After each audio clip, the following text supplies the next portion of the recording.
Pakinggan nyo ang sinasabi ni Bintulpo. Let's go.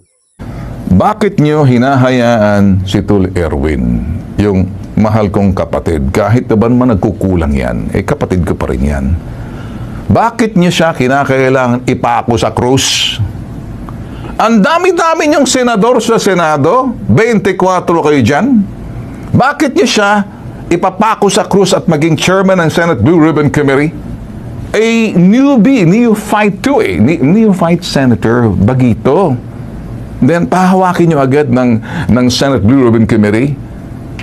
Mahihirapan po si sa Senator Erwin. Hindi ko ina-underestimate ang kanyang kakayanan. Hindi ko minamaliit. Ang gusto ko lamang, teka muna, wala ba kayong iba dyan? May galit ba kayo sa utol ko? Na hindi ko pinagtatanggol, bagtos baka naman kasi dahil mahihirapan yan, bago pa yan. Unsolicited advice lang sinasabi ko, ang dami niyong magagaling dyan.